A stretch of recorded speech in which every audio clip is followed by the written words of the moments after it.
karena kepala sekolah tidak ada, saya mohon wakil kurikulum, wakil kepala sekolah, wakil kurikulum untuk menyampaikan sedikit kata sambutan atau motivasi untuk kita semua. Pada Ibu Nuraza Aziz, saya persilakan.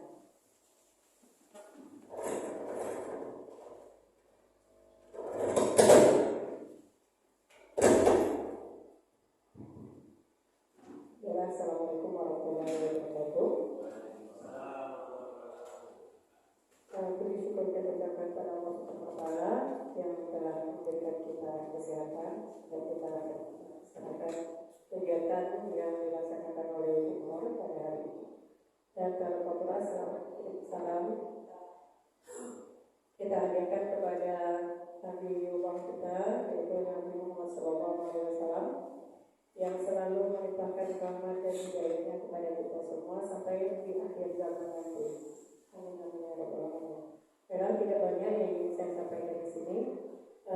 Baik, saya coba ingin menyampaikan sebenarnya ini bukan juga amanat, tapi sudah kita katakan ini merupakan pesan yang disampaikan dari kepala sekolah bahwa untuk kegiatan penyebaran pemahaman dan penerapan pengalaman budaya positif yang ada di sekolah, ada baiknya diikuti agar kita juga bisa lebih tahu bagaimana proses pemahaman budaya positif yang ada di sekolah. Kemudian yang kedua, saya juga mengajak kepada rekan-rekan di sini yang ingin atau berbagi ataupun ingin mengajak kepada rekan-rekan juga, ada baiknya kita untuk sama-sama membangun budaya positif yang ada di sekolah. Dan yang ketiga, di sini juga saya ingin menyampaikan untuk yang generasi muda seperti yang masing-masing muda itu bolehlah ikut bergabung di CGT angkatan berikutnya.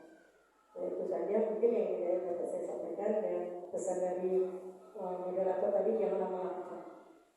Jadinya saya tutup dengan Assalamualaikum warahmatullahi wabarakatuh. Baiklah, terima kasih atas sambutan dan motivasinya dari wakil kepala sekolah. Sekarang saya akan menyapa Bapak Ibu semua. Masih semangat Bapak Ibu? Semangat. Alhamdulillah masih semangat. Bisa tak kalau saya bilang SMA Negeri 5 Kudus, nanti Bapak Ibu bilang luar biasa ya? Kita suaranya luar biasa. Itu apa ya Bapak Ibu? SMA Negeri 5 Kudus luar biasa. SMA Negeri 5 Kudus luar biasa. Alhamdulillah kita menginginkan sekolah kita menjadi sekolah yang luar biasa. Tentu juga dengan mengeluarkan siswa-siswi kita yang luar biasa ya Bapak Ibu.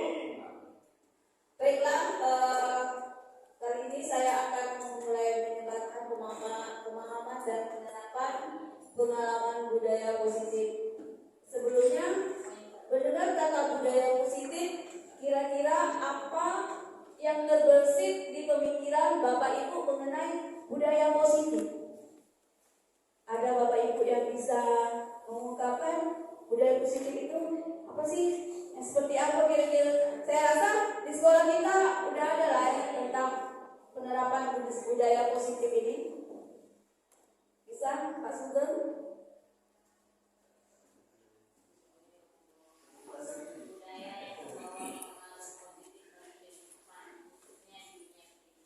Ya, betul sekali. Selain itu ada lagi Bapak Ibu, contoh budaya positif kita yang sudah ada di sekolah kita.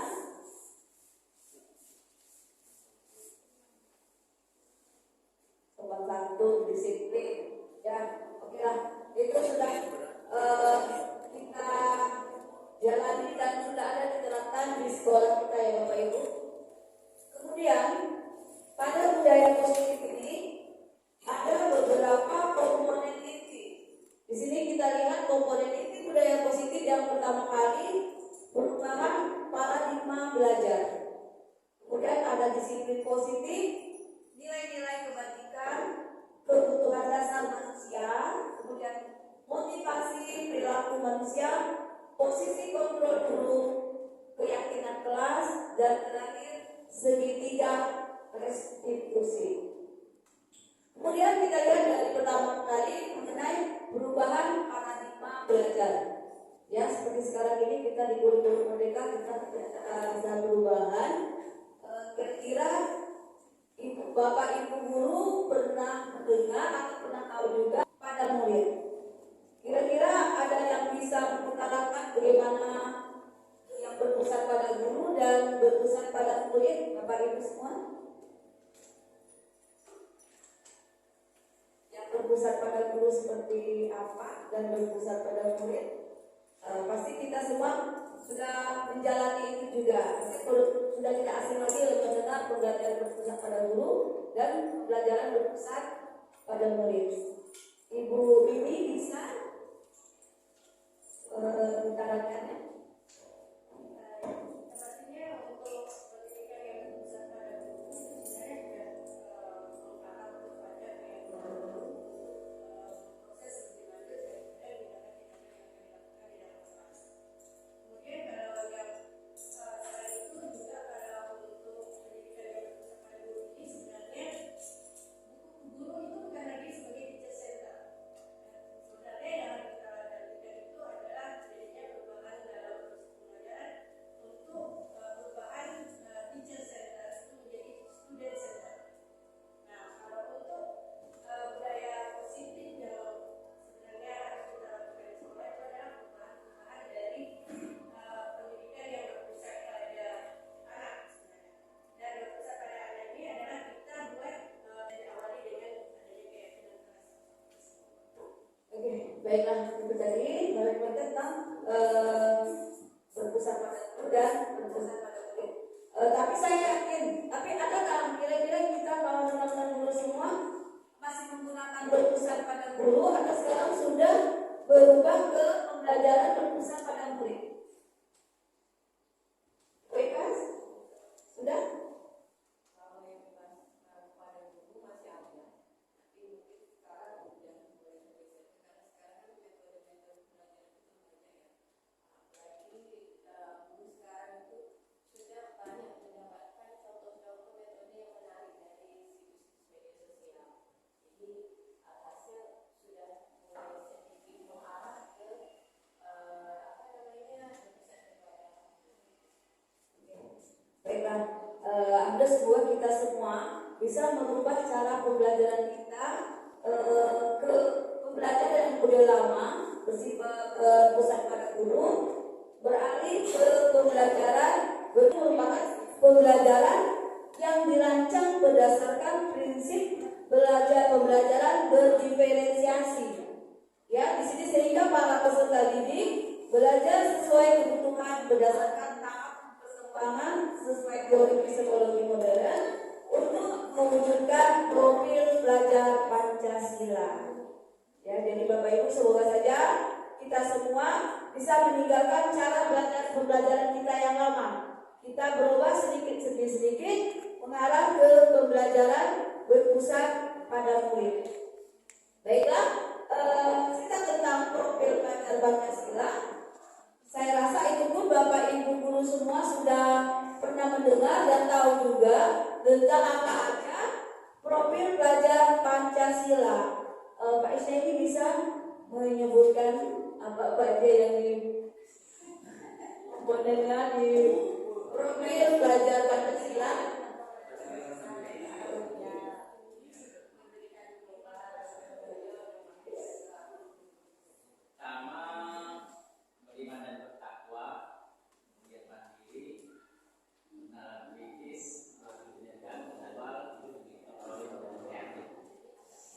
Oke, betul sekali ya. Karena kemarin kita juga sudah Bapak Ibu guru, saya yakin model pembelajaran profil pelajar Pancasila yang pertama kali kita menginginkan siswa-siswi kita, para peserta didik beriman bertakwa kepada Tuhan Yang Maha Esa dan berakhlak mulia. Ya, kemudian berkebinekaan global itu berhubungan dengan kebinekaan budaya, yang mana kita Indonesia mempunyai banyak budaya. Ya, kemudian bergotong royong. Di sini siswa-siswi kita, para peserta didik bukan hanya bergotong royong di segi kebersihan ya Bapak Ibu. Bergotong royong di sini maksudnya peserta didik kita diharapkan bisa berkolaborasi, bekerja sama antar sesama siswa dan juga berkolaborasi bekerja sama bersama gurunya juga, sebaliknya juga gurunya juga seperti itu, saling berkolaborasi. Kemudian kreatif. Ya di sini kita menginginkan siswa-siswi atau peserta didik kita yang kreatif. Ya, begitu juga dengan bernalar kritis dalam pembelajaran, kita menginginkan dan bisa mewujudkan supaya anak-anak kita bisa bernalar kritis. Terakhir mandiri, ya mandiri bagi kita menginginkan dan supaya menginginkan supaya bisa terwujudkan peserta didik dan siswa yang mandiri. Di sini kita lihat model pengubah paradigma stimulus respon dan ke pendekatan teori kontrol. Pada stimulus respon, kita beranggapan kebutuhan kita itu sama. Ya, pada stimulus respon. Kalau pada teori kontrol, itu relatif kebutuhan kita berbeda. Ya Bapak Ibu? Ya. Kemudian pada stimulus respon, semua orang melihat hal yang sama. Padahal pada teori kontrol itu semua orang memiliki gambaran yang berbeda. Ya, sama juga dengan responnya di sini kita mencoba merubah orang agar berpandangan sama dengan kita. Padahal di teori kontrol paradigmanya itu kita berusaha memahami pandangan orang lain. Ya, bukannya kita menganggap pandangan orang lain sama dengan kita. Tidak ya Bapak Ibu. Di sini kita berusaha memahami pandangan orang lain tersebut. Kemudian juga ada di stimulus respon, perilaku buruk dilihat dari suatu kesalahan. Misalnya anak terlambat tuh salah aja lah kita. Ya, ada tak mau belajar salah aja. Kita udah melihat perilaku buruknya itu dilihat dari suatu kesalahannya saja. Padahal pada teori kontrol itu semua perilaku itu mereka pasti ada tujuannya. Mengapa dia seperti itu ada tujuannya ya Bapak Ibu. Masih semangat Bapak Ibu sebelum saya lanjutkan? Masih semangat. Alhamdulillah, semangat terus ya. Baiklah, di sini kita lihat disiplin. Tadi poin selanjutnya itu disiplin. Disiplin di sini berasal dari kata disiplina, tapi bukan bahasa lagi ke disiplina ya. Disiplina mikeli. Ya. Disiplin di sini artinya belajar.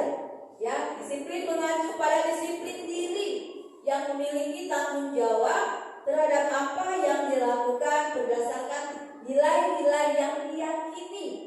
Ya, nilai yang diyakini Bapak Ibu ya, bukan dari peraturan. Kalau peraturan timbulnya dia tersedia tuh. Kalau yang diyakini dia meyakini dari dirinya. Jadi disiplin positif itu merupakan salah satu penerapan disiplin yang bertujuan untuk menumbuhkan kesadaran serta memberdayakan peserta didik tanpa imbalan penghargaan ataupun ancaman ataupun hukuman Bapak Ibu. Jadi untuk disiplin positif tadi itu maksudnya kita tidak ada lagi memberdayakan ada imbalan, mengambil terus kalian dapat ini. Kalau terlambat, dihukum di tiang bendera. Ya, di tiang bendera dihukum seperti ini. Tidak ada lagi Bu ya, itu maksudnya di disiplin positif yang akan kita terapkan dan kita jalani atau di sekolah kita. Jadi dari ini semua, kita sebagai pendidik, jadi tujuan kita adalah menciptakan peserta didik yang memiliki disiplin diri, sehingga mereka berperilaku mengacu kepada nilai-nilai kebajikan universal dan memiliki motivasi intrinsik. Ya, di sini maksudnya kita mengacunya kepada nilai-nilai kebajikan. Itu memiliki supaya dia disiplinnya itu sehingga mereka berperilaku mengacu kepada nilai pendidikan. Ya.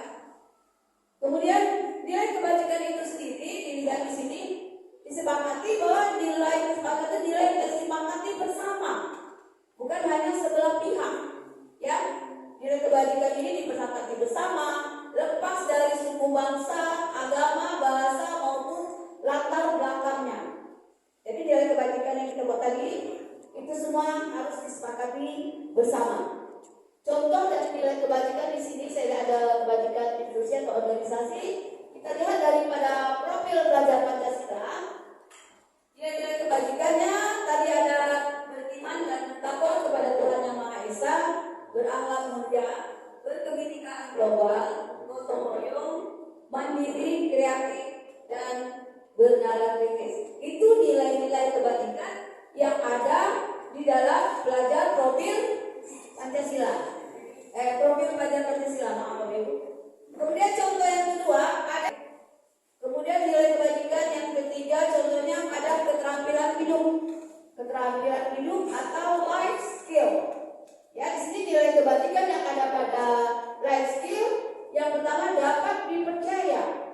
Dapat dipercaya, kemudian lurus hati, pendengar yang aktif, tidak meremehkan atau merendahkan orang lain, dan memberikan yang terbaik dari diri. Apa yang terbaik dari diri kita, itulah yang kita berikan. Kemudian saya selanjutnya tentang kebutuhan. Ya, di sini manusia memiliki 5 kebutuhan dasar. Yang pertama, bertahan hidup. Ya, di bertahan hidup ini itulah yang mencukupi makanan, pakaian, tempat tinggal, keamanan, dan kesehatan. Itu merupakan kebutuhan manusia untuk bertahan hidup. Kemudian kebutuhan kedua, kebutuhan akan kasih sayang dan rasa diterima. Ya kan Bapak Ibu, kita butuhkan, kita butuh kasih sayang kan? Oke, dan rasa diterima ya tak? Kita semua membutuhkan ya rasa diterima. Di sini maksudnya kita rasa diterima, diperdulikan, berbagi, kerjasama, itu menjadi bagian dalam kelompok. Ya. Kemudian ada penguasaan, kebutuhan akan penguasaan. Penguasaan di sini maksudnya harga diri. Ya, tentu saja kita menginginkan penguasaan harga diri, harga diri. Kemudian keinginan untuk dianggap. Bukan dianggap pemimpin, Bu ya, di situ cuma dianggap. Kemudian ada pemimpin berprestasi, diakui dan didengar.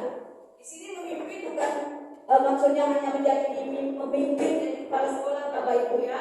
Bisa memimpin di dalam suatu pembelajaran, pembelajaran berpusat pada murid. Kemudian kebebasan. Manusia membutuhkan kebebasan, kebebasan untuk mandiri, kebebasan memilih pilihan, dan kebebasan mencoba hal baru, dan mampu mengendalikan arah diri. Terakhir, kebutuhan manusia berupa kesenangan. Ya kan Bapak Ibu, kita butuh kesenangan kan? Mungkin kita pasti kita butuh kesenangan. Kesenangan di sini bisa kadang-kadang kita ingin bermain, humor, ya, tertawa. Nah, itulah tadi 5 kebutuhan dasar dari manusia. Kemudian ada komponennya tentang 5 posisi kontrol guru. Di sini ada posisi kontrol kita sebagai guru, ada sebagai penghukum, 4 merasa bersalah, teman, pemantau, dan sebagai manajer. Baiklah, di sini saya akan menampilkan itu posisi kontrol sebagai manajer. Tentu saja untuk menuju posisi kontrol sebagai manajer itu kita perlu menjalani dan bertahap-tahap. Tidak langsung kita ke posisi manajer, tapi semuanya pasti menginginkan kita di posisi manajer. Manajer di sini maksudnya kawan-kawan semua jangan hanya berpikiran manajer itu hanya pemimpin, jadi kepala sekolah. Bukan itu ya Bapak Ibu ya. Posisi manajer tadi seperti yang dijelaskan dari video tadi, kita bisa menjadi pemimpin yang menunjuk mengarahkan siswa kita ya dengan cara yang berwibawa, menyampaikan menanyakan masalah, kemudian siswa itu sendiri bisa meyakini kesalahannya, menjawab dan mencari solusi atas kesalahan, di mana supaya kesalahannya tidak terulang kembali. Baiklah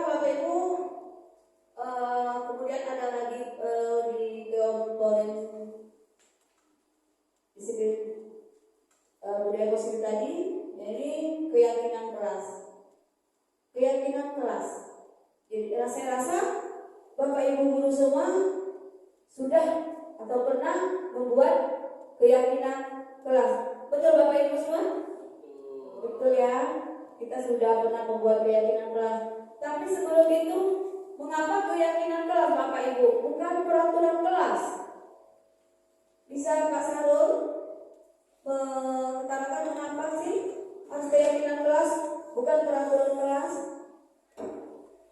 Keyakinan itu buat sama-sama disetujui dan memiliki konsekuensi yang sudah disepakati bersama. Kalau peraturan itu lebih kayak keyakinan. Iya. Berarti ada Pak Sarul bisa menambahkan atau ada yang diungkapkan lagi seperti yang disampaikan Ibu Ulan tadi, sudah betul. Kira-kira ada mau penyampaian dari Pak Sarul lagi? Apa yang disebut ulang tadi udah betul. Cuman bedanya itu ya. Kalau keyakinan ini lebih kayaknya dua belah pihak sama-sama setuju, sama-sama diuntungkan gitu. Jadi sehingga tidak ada merasa dirugikan ketika salah satu yang melanggar. Oke, kalau menurut Pak Isna ini gimana? Pasti lebih detail lagi tentang keyakinan atau peraturan. Lebih kalau yang jawab. Peraturan yang jelas sebenarnya sifatnya memaksa keyakinan kelas itu tidak ada kesepakatan pihak untuk mentaati peraturan yang ada dan konsekuensi yang dilakukan ketika pelanggaran keyakinan. Oke, berarti itu tadi sudah menjadi peraturan dan keyakinan ya. Keyakinan yang betul. Kalau keyakinan itu kesepakatan bersama, diatur bersama-sama. Jadi anak-anak itu, siswa-siswi kita, pendidik kita sudah meyakini. Ya, dia buat keyakinan itu atas keyakinan dia, dari motivasi dari dia sendiri. Solusinya, konsekuensinya itu dari mereka, bukan dari kita. Kalau peraturan kan hanya sebelah pihak ya Bapak Ibu ya. Pokoknya ini peraturannya, bla bla bla bla. Ya, jadi siswa ikut. Makanya sekarang di kurikulum Merdeka itu kita mengadakan keyakinan kelas, bukan peraturan kelas. Yang mana membentuk keyakinan kelas ini, yang pertama itu bersifat abstrak, ya, kemudian berupa pernyataan universal dan dibuat dalam pernyataan positif Bapak Ibu. Ya, misalnya jangan kita buat jangan datang terlambat, tapi untuk positifnya kita buat datang tepat waktu. Itu salah satu contoh disiplinnya. Kemudian keyakinan kelas itu sedikit aja agar mudah diingat. Kita tidak usah membuat keyakinan sampai 10, 20, 30. Jadi anak-anak pada lupa nanti keyakinan apa yang telah dibuat dia. Ya, jadi sedikit aja agar mudah diingat. Kemudian sesuai dengan kondisi kelas dan sekolah sehingga mudah diterapkan. Jadi kita membuat keyakinan itu kita sesuaikan dengan kondisi kelas dan sekolah. Jadi keyakinan itu bisa diterapkan. Terus ada semua warga sekolah itu kita libatkan saat membuat keyakinan. Bukan hanya kita sama siswa aja. Usahakan semua warga sekolah dilibatkan saat membuat keyakinan. Kemudian yang terakhir komponennya itu komponen segitiga restitusi. Ya, segitiga restitusi ini merupakan suatu proses dialog yang dijalankan oleh guru agar dapat menghasilkan murid yang mandiri dan bertanggung jawab. Memang itu keinginan kita ya Bapak Ibu, kita menghasilkan murid yang mandiri dan bertanggung jawab. Di mana tahapan segitiga restitusi itu ada beberapa tahapan. Yang pertama kali yaitu menstabilkan identitas. Ya, jika siswa kita atau kita melanggar peraturan atau bukan peraturan Bapak Ibu ya maaf, melanggar keyakinan kelas yang dia buat, pertama kali kita terapkan segitiga restitusi. Yang pertama yaitu menstabilkan identitas. Kita stabilkan dulu identitasnya. Ya, kemudian memvalidasi tindakan mereka yang salah dan terakhir menanyakan keyakinan. Menanyakan keyakinan, mengingatkan keyakinan apa yang telah mereka buat dan keyakinan yang mana yang mereka langgar. Klaim positif ciri hendaknya kita sebagai guru memiliki standar kepribadian yang profesional dan sosio yang baik di mana guru mampu merefleksi dirinya dalam posisi kontrol saat ini. Jadi kita juga bisa merefleksi diri kita ya Bapak Ibu ya dalam posisi kontrol kita. Kemudian bagaimana perjalanan dirinya sebagai among, sebagai pemimpin, perjalanan kita sebagai pemimpin yang menuntut murid-murid kita menjadi insan yang mandiri, merdeka, dan bertanggung jawab dengan standar nasional pendidikan. Baiklah, terima kasih itu dari pemaparan tentang budaya positif atas waktu dan kesempatan yang Bapak Ibu berikan. Terima kasih dan nyatakan wassalamualaikum warahmatullahi wabarakatuh.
kerak samudra dan kerak benua.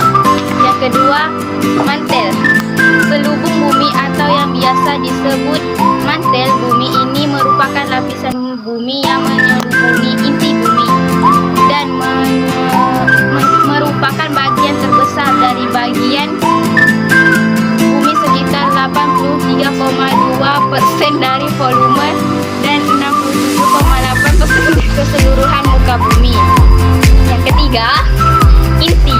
Inti bumi terletak mulai kedalaman sekitar 2.900 km dari dasar kerak bumi sampai ke pusat bumi. Sekian dari presentasi kelompok saya tentang lapisan bumi. Saya tutup dengan Assalamualaikum warahmatullahi wabarakatuh. Iya Bu, Udah jam berapa sekarang? 7.30 Bu. Sini dong, sebentar. Lihat sini. Tadi berangkat sekolah jam berapa? 7.30 Bu. Kita kan masuk 7.15. Bisa dari rumah jam 7.30. Emang bangun jam berapa kan? Bangunnya jam 7.15 tadi Bu. Emang tidur jam berapa sampai kesiangan? Berarti tidak sholat subuh. Bibi sebagai seorang pelajar, Bibi tidak boleh tidur larut malam. Kalau udah seperti ini siapa yang lebih tidak mengikut yang pertama? Menurut Bibi, perbuatan Bibi yang terlambat baik tidak? Tidak Bu. Kalau begitu ya sudah, Bibi sudah tahu perbuatan ini tidak baik. Jadi ibu ngerti memang setiap orang pasti berbuat kesalahan. Ibu juga pernah kok melakukan kesalahan. Sekarang yang Bibi buat datang terlambat itu, bangun kesiangan, apa semua. Kenapa sampai bangun kesiangan? Tadi malam Bu, saya ini nonton TV, juga main game Bu. Jadi tidurnya agak kemalaman Bu. Bibi ingat tidak kalau kita pernah buat kegiatan kelas waktu pertama kali masuk? Bisa disebutkan salah satunya? Datang tepat waktu Bu. Disiplin berarti ya? Ya Bu. Disiplin salah satunya ya, tepat waktu. Ya sekarang untuk mengatasi ini ada Bibi kan sudah tahu tuh disiplin waktu. Gimana caranya kalau Bibi bisa untuk menerapkan supaya tidak datang terlambat lagi? Dengan cara tidur dengan lebih cepat dan menggunakan HP dengan secukupnya saja Bu. Berarti sudah tahu solusinya, sudah menemukan solusinya gimana supaya tidak terlambat lagi ke sekolah. Sekarang silakan masuk.